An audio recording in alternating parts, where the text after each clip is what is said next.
dari kelompok 10 akan melakukan simulasi follow up audit internal mengenai KPR. Saya Ulfatul Hasanah dan rekan saya Jojo Damanda, dan saya Armida Raptama Sagala. Saya Muhammad Reza. Selamat menyaksikan.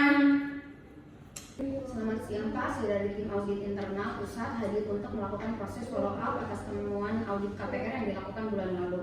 Apakah sekarang waktu yang tepat untuk kita mulai? Selamat siang Bu, silahkan. Kami sudah menyiapkan semua dokumen dan data yang relevan bila diperlukan. Tim staf kredit juga standby untuk memberikan informasi tambahan. saya akan mencatat seluruh proses percakapan dan hasil diskusi ini sebagai bagian dari laporan resmi tindak lanjut audit.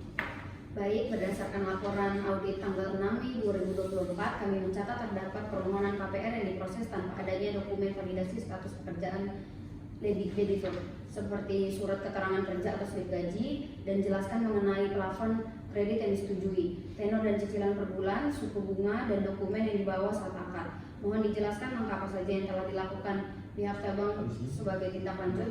Setelah menerima laporan tersebut, kami melakukan penelusuran terhadap aplikasi KPR yang dimaksud. Tim kami langsung menghubungi debitur yang bersangkutan melalui telepon dan email. Kami meminta mereka melengkapi dokumen yang kurang, yaitu seperti surat keterangan kerja dari perusahaan tempat mereka bekerja, slip gaji terakhir minimal 1 bulan terakhir. Dokumen tersebut sudah kami terima dan simpan dalam arsip digital serta fisik. Mengenai plafon kredit yang disetujui sebesar 250 juta, tenor 3 tahun, cicilan per bulan sebesar 3 juta, dengan suku bunga tetap 10% per tahun. Untuk dokumen yang dibawa saat akad seperti identitas diri atau KTP, NPWP, dan dokumen asli lainnya. Baik, bagaimana cara pihak cabang memastikan keaslian dari dokumen-dokumen tersebut? Kami memiliki prosedur verifikasi berlapis, Bu. Tim verifikasi kami menghubungi langsung bagian HRD dari perusahaan tempat nasabah bekerja untuk mengonfirmasi keabsahan surat, memeriksa keaslian kop surat dan tanda tangan dengan membandingkan dengan arsip dokumen sebelumnya di database kami, mengecek kesesuaian antara slip gaji dan rekening koran nasabah untuk menghindari pemalsuan data. Semua proses ini dicatat dalam sistem log internal kami yang dapat Ibu periksa langsung jika diperlukan. Itu bagus. Apakah SOP internal terkait proses verifikasi dokumen KPR telah diperbarui? Ya Bu, kami telah memperbarui SOP dengan menambahkan beberapa poin, di antaranya wajib checklist untuk dokumen pekerjaan, surat kerja, slip gaji atau bukti usaha, penambahan angka validasi manual seperti sebelum aplikasi disetujui oleh atasan, sistem aplikasi KPR internal kami juga telah dimodifikasi. Sekarang kita memungkinkan melanjutkan ke proses operasional tanpa dokumen pendukung lengkap diunggah. Silakan dicek mengenai SOP KPR terbaru dari kami.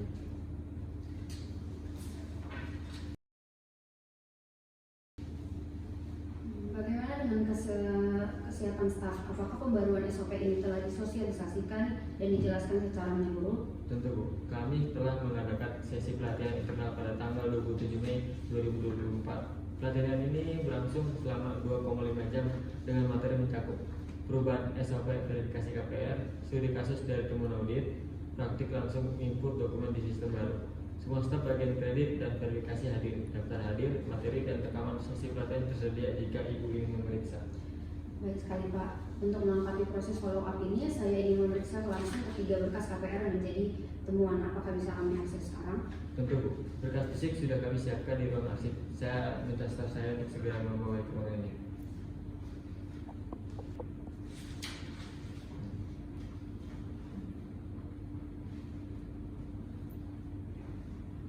Silakan dicek. Baik, saya akan melakukan pengecekan. Mohon ditunggu sebentar ya Pak. Terima kasih Pak sudah menunggu. Dari hasil pengecekan saya menyatakan bahwa ketiga berkas sudah dilengkapi dengan dokumen validasi pekerjaan yang sah, dan verifikasi keaslian telah dilakukan sesuai prosedur. Dan yang ketiga, sistem sudah mencegah aplikasi lanjut tanpa dokumen lengkap. Yang terakhir, SOP telah diperbarui dan staf sudah menerima pelatihan. Dengan ini temuan audit dapat dinyatakan selesai. Kami ucapkan terima kasih atas pengarahannya. Kami juga akan menyampaikan audit internal rutin tiap bulan untuk menjaga konsistensi implementasi SOP ini. Angka itu kami sangat apresiasi. Kami akan mencatatnya sebagai bagian dari continuous improvement proses kredit di cabang ini. Bila tidak ada hal lain, maka sesi ini saya tutup. Semua poin pembahasan dan hasil verifikasi telah dicatat dan akan dituangkan dalam laporan resmi tindak lanjut audit. Terima kasih atas kerjasamanya. Sekian dari kelompok kami.